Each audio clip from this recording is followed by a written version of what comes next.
Ken Arok, Damar Jagat Gunung Semeru, bagian ke-6. Rahasia agung marcapada yang terdapat pada diri Ken Dedes telah terwujud pada arca Ken Dedes. Ken Dedes diangkat selaku Sri Nareswari, yaitu seorang wanita utama yang menjadi cikal bakal raja-raja di tanah Jawa. Gelar baginya menjulang dan menggetarkan, yakni Prajna Paramita. Dari dirinya lah derajat kaum wanita mulai setara dengan kaum laki-laki. Kita akan sedikit mengupas rentetan kejadian yang mungkin akan berseberangan dengan sejarah yang pernah kita baca dan kita dengar dari para pujangga sebelumnya. Gelar yang disematkan oleh Ken Arok pada diri Ken Dedes benar-benar tak pernah lapuk dimakan sejarah bangsa ini.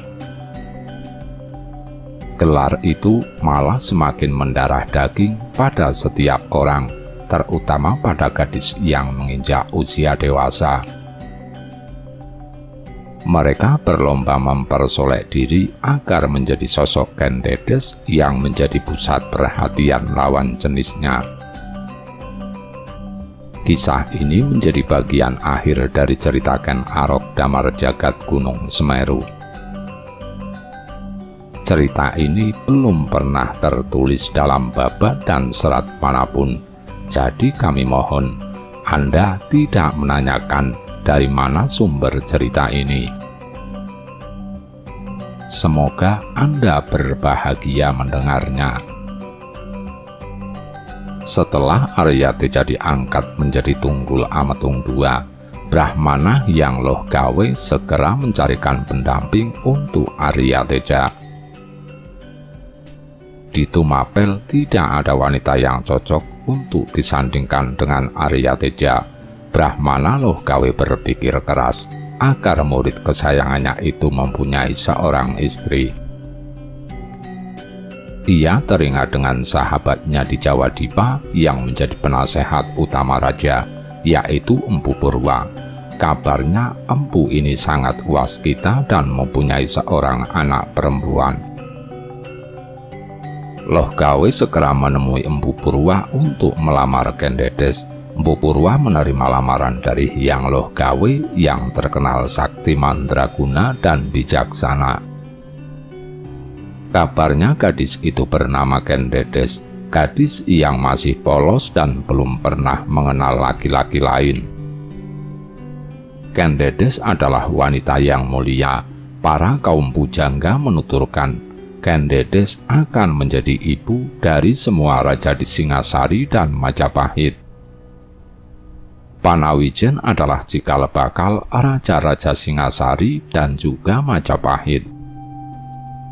Benihnya berasal dari Panawijen sebagai tempat pembenihan Ken Dedes yang telah dibekali ilmu oleh ayahnya berupa karma Amamadangi. Kata Purwa dalam bahasa Jawa kuno berarti mula. Jadi Brahmana Panawijen Empu Purwa merupakan awal atau mula dari segala ajaran yang akan diturunkan melalui Ken Dedes kepada para raja Singasari dan Majapahit.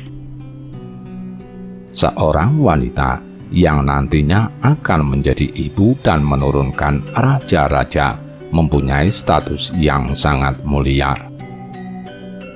Pilihannya jatuh pada anak perempuan seorang Brahmana yang giat dalam bertapa. Berkat khusuknya tapa sang ayah, putrinya yang mendapatkan hasilnya.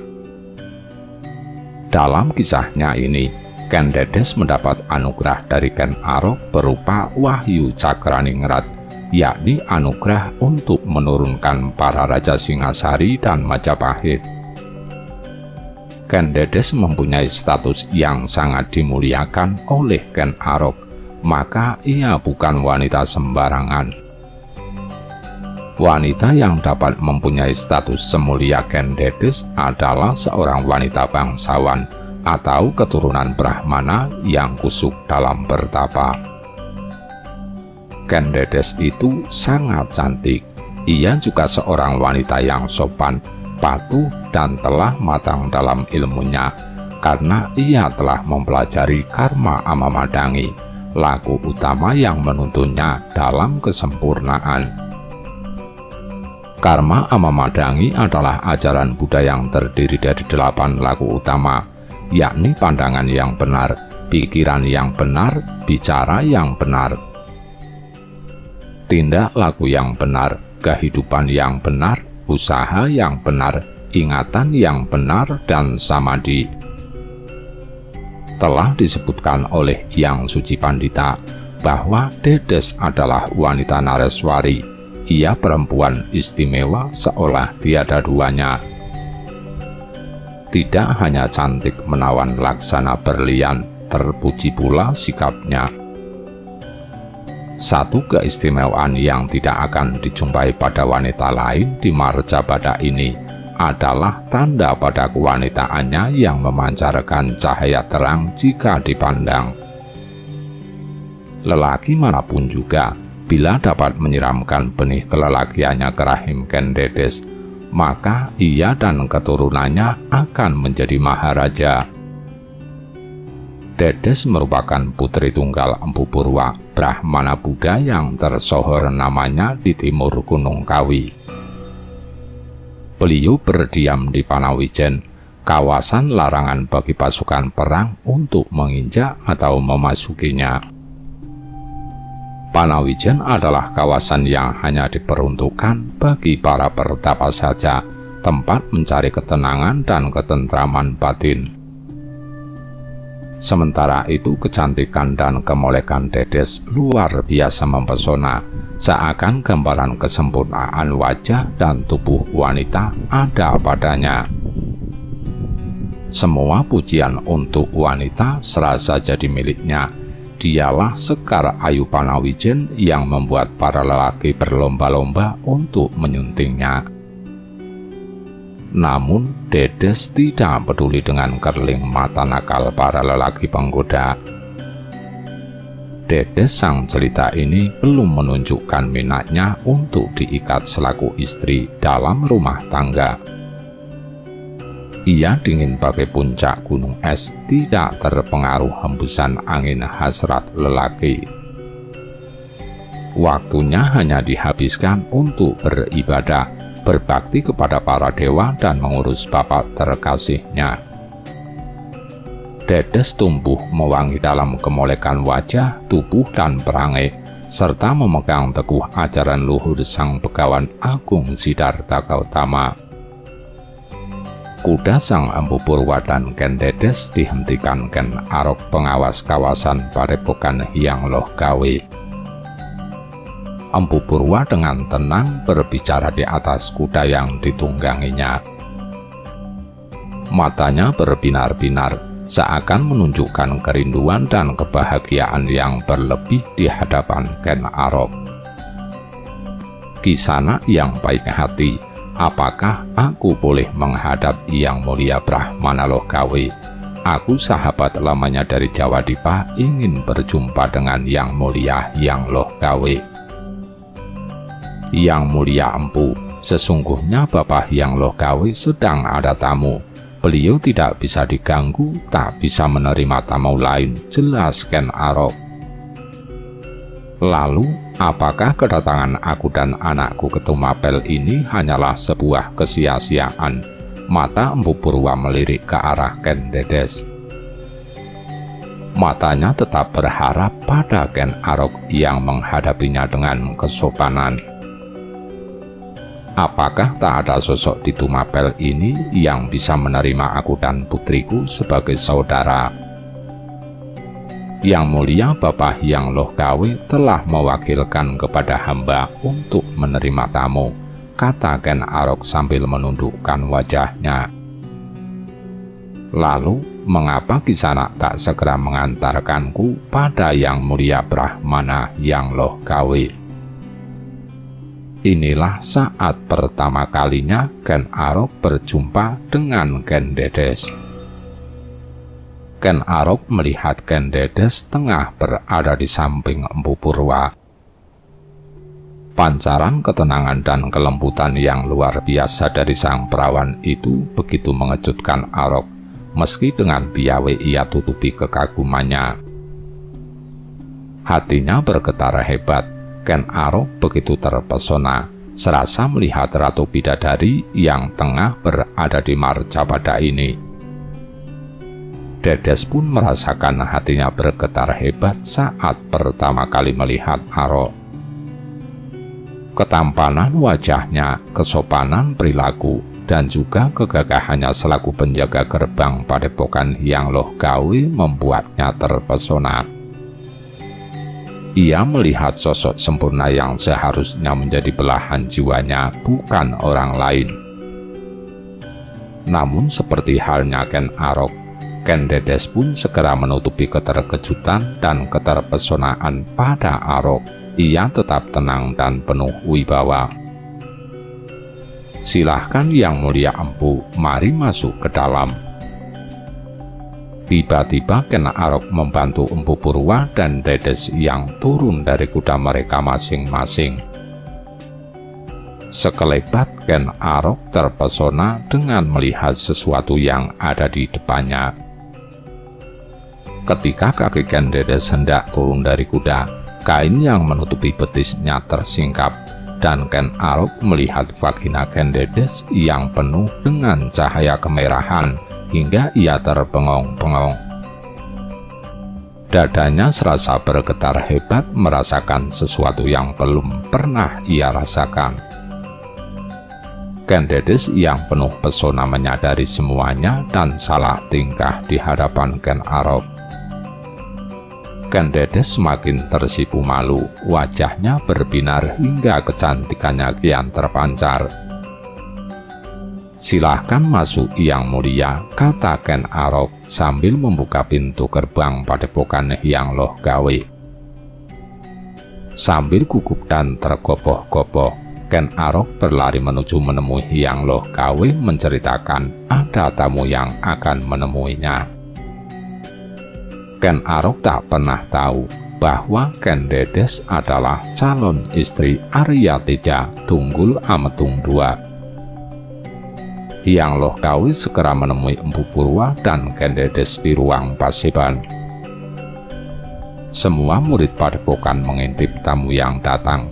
Mereka terpesona dan penasaran seperti apa kecantikan Ken Dedes.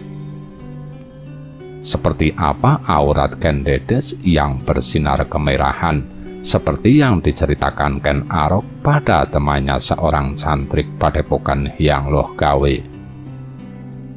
Kabar itu pun semakin merebak sampai seluruh cantrik Hyang Loh Gawe mengetahuinya. Arya Teja yang sempat menguping pembicaraan Ken Arok dengan teman cantriknya terkejut sekali. Rasa marah dan malu bercampur menjadi satu di dalam dada Tunggul Ametung II. Harga diri Tunggul Ametung II sebagai aku seolah runtuh mendapati kabar kemaluan calon permaisurinya telah dilihat Ken Arok. Sampai anak-anak pun tahu di antara betis Ken Dedes bersinar kemerahan. Arya Teja segera memanggil Garda dan Badak. Kalian sebarkan berita ke seluruh Tumapel bahwa Ken Dedes hamil sebelum menikah. Katakan pada semua orang, akulah yang telah menghamilinya. Baik Yang Mulia Akuwu, Garda dan Badak segera pergi melaksanakan perintah Arya Teja. Tunggul Ametung II lalu menemui Hyang Loh Gawe dan Empu Purwa serta Ken Dedes. Di hadapan mereka tampak wajah Tunggul Ametung II sangat marah dan kecewa. Aku sangat kecewa kepadamu Dedes. Aku tidak jadi menjadikan kamu sebagai permaisuriku. Aku malu karena kamu wanita hina dan murahan.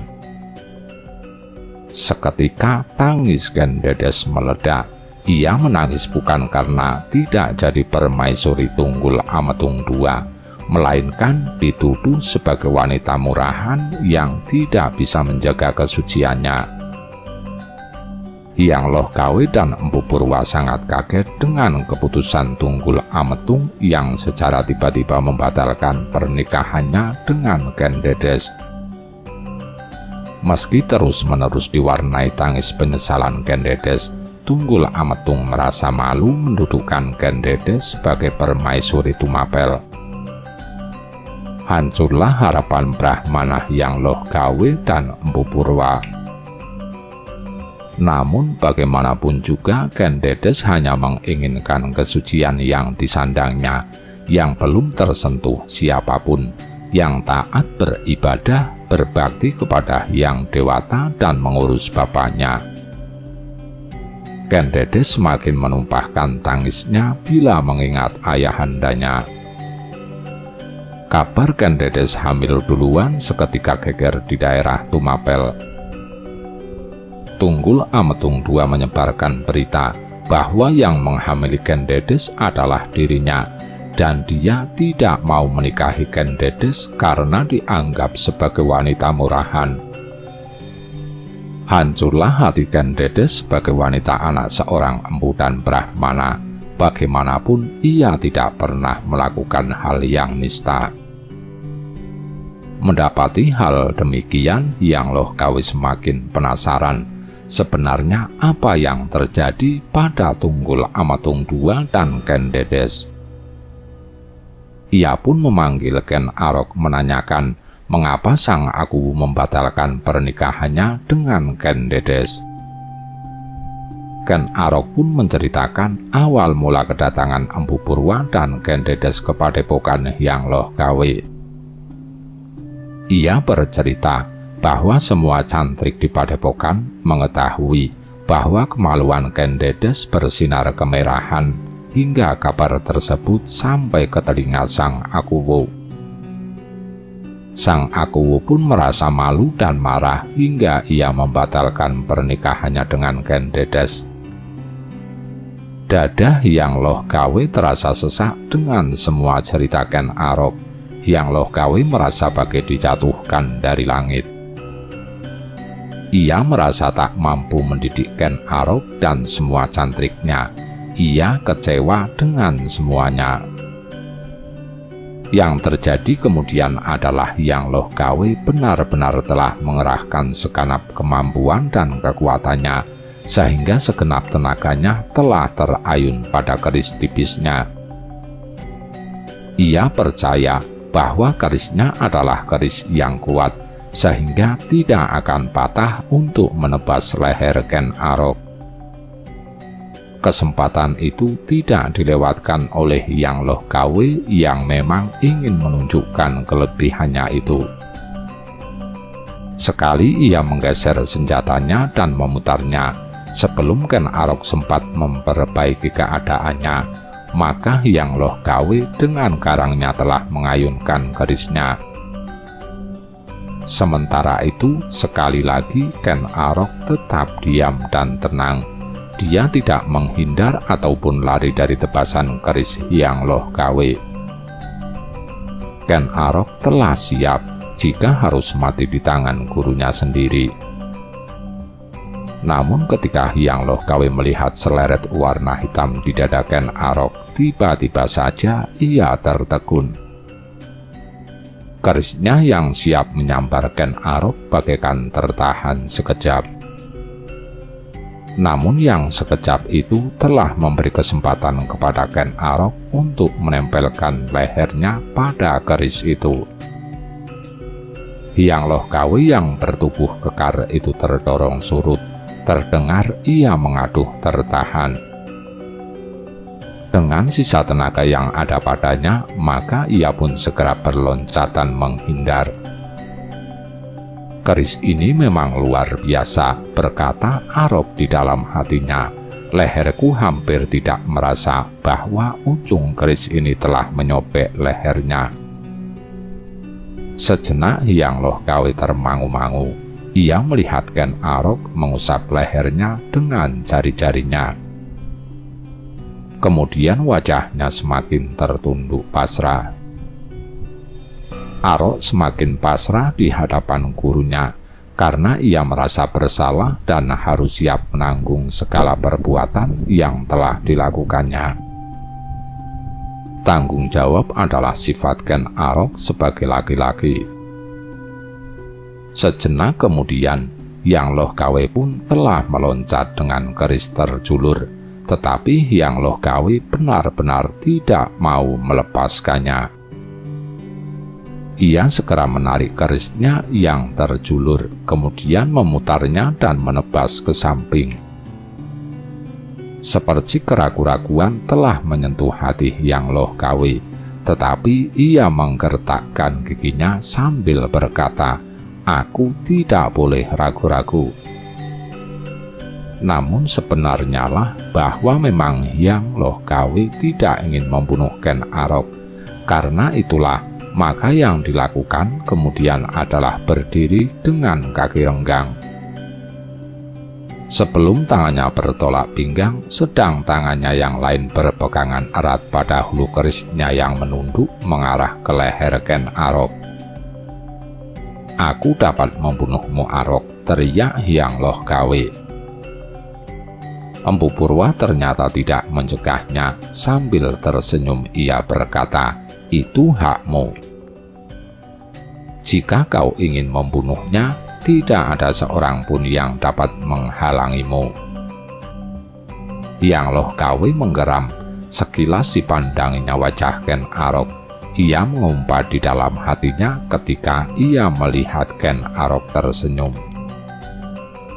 Seolah-olah Yang Loh Kawe ingin mengatakan bahwa Ken Arok benar-benar seorang yang terlalu baik buat Tumapel. Ken Arok yang mengerti kerak hati Yang Loh Kawe itu pun kemudian berkata, "Aku ingin mati di tangan Bapak Loh Kawe. Tetapi apakah ada hukuman yang lebih berat daripada mati?" "Tidak ada," Empu Purwalah yang menyahut. Tetapi Yang Loh Kawe kemudian berkata, "Mati adalah hukuman yang terlalu ringan bagi orang yang tidak mau memperbaiki diri. Mati adalah akhir bagi mereka tanpa berkesempatan untuk mengetahui kebodohan dan kekerdilan diri. Karena itu, aku tidak akan membunuhmu. Biarlah kamu mengerti." Empu Purwa mengerutkan keningnya. Sejenak ia memandang Yang Loh Kawe dengan sorot mata keheranan. Namun kemudian katanya, "Anda ternyata orang yang paling bijak yang pernah aku kenal. Anda tidak mau mengakhiri hidupnya justru karena Anda tidak mampu membunuhnya." Yang Loh Kawe tertawa. Disarungkannya kerisnya sambil membangunkan tubuh Ken Arok. "Jika kau masih sempat bangun, bangunlah dan nikmatilah duniamu. Jika kau mendendam, maka aku akan menunggumu sampai kau sembuh dan sekali lagi kita akan berkelahi. Aku akan memberimu pelajaran yang lebih menarik lagi dari mati dan siksaan pengakuan atas kedunguanmu. Aku dapat membuatmu cacat sepanjang hidupmu, dan kamu akan menjadi beban orang lain tanpa memiliki kesempatan sama sekali untuk memperbaiki keadaan." Ken Arok berkata dengan pelan dan tenang, "Aku seorang lelaki tidak akan pernah ingkar atau lari dari tanggung jawab. Aku siap dengan apapun yang terjadi." "Lantas apa yang akan kamu lakukan, Arok?" tanya Brahmana Yang Loh Kawe. Ken Arok berkata lagi, "Aku akan menikahi Ken Dedes sebagai tanggung jawab atas apa yang aku lakukan. Karena perbuatanku dia harus menanggung malu seumur hidup. Aku akan menepati janjiku ini, Bobo." Jika jalan hidup Ken Dedes sangat menyedihkan, begitu pula halnya dengan Ken Arok. Jauh-jauh dari Jawa Dipa, apakah harus untuk menanggung malu dan fitnah yang sangat menyakitkan bagi seorang wanita? Masa depan seorang Ken Dedes hancur berkeping-keping tak bisa diceritakan dengan kata-kata. Kejadian inilah yang selalu dalam pikiran Ken Arok hingga rela menikahi Ken Dedes yang selalu terbalut dalam lautan kesedihan. Ken Arok mengangkat tinggi-tinggi derajat Ken Dedes. Ia menempatkan Ken Dedes sebagai seorang Sri Nareswari, seorang wanita yang selalu menjaga kesucian dan kemuliaannya, bukan sebagai wanita murahan seperti yang diberitakan oleh Tunggul Ametung II. Sri Nareswari itu tidak bersandiwara, tidak berdusta, dia bisa dipercaya, dia tidak akan tidur dengan lelaki lain, sekalipun lelaki itu lebih mulia dari keluarganya. Ken Dedes adalah Prajna Paramita, seorang dewi dengan kedudukan tinggi dalam Buddhisme Tantra Mahayana. Ken Dedes dianggap sebagai yang sakti atau pendamping dari Buddha tertinggi dalam panteon Buddhis yang dikenal sebagai Vajradhara. Dia melambangkan pengetahuan yang sempurna. Pernikahan Ken Arok dan Ken Dedes yang masih perawan selalu jadi cemoohan orang-orang Tumapel. Sampai-sampai para pujangga menuliskan bahwa Ken Arok menikahi Ken Dedes yang sedang mengandung janin dari Tunggul Ametung. Brahmana Lohgawe dan Empu Purwa sangat merasa sedih dengan keadaan Ken Arok dan Ken Dedes yang selalu jadi hinaan orang Tumapel. Akhirnya Ken Arok disuruh pergi meninggalkan Tumapel oleh Hyang Lohgawe menuju Jawadipa. Hyang Lohgawe berkata pada Ken Arok, "Di Jawadipa ada sayembara. Siapa yang bisa mengalahkan pimpinan pemberontak akan dijadikan sebagai raja." "Aku tidak akan pergi Bopo Lohgawe. Aku akan selalu setia menemani Bapak Lohgawe," kata Ken Arok dengan kepala menunduk. "Arok, turutilah kata-kataku ini. Jika kamu tidak ke sana, tidak akan ada yang mampu mengalahkan pimpinan pemberontak itu." Hyang Lohgawe meyakinkan Ken Arok agar mau meninggalkan Tumapel. Ken Arok masih ragu. Apakah ia harus mengikuti sayembara itu atau tidak? Baginya menjaga kehidupan gurunya adalah segala-galanya. Tapi Hyang Lohgawe terus mendesak Ken Arok, sampai akhirnya Ken Arok harus benar-benar mengikuti sayembara itu. Maka berangkatlah Ken Arok dan Ken Dedes menuju Jawadipa.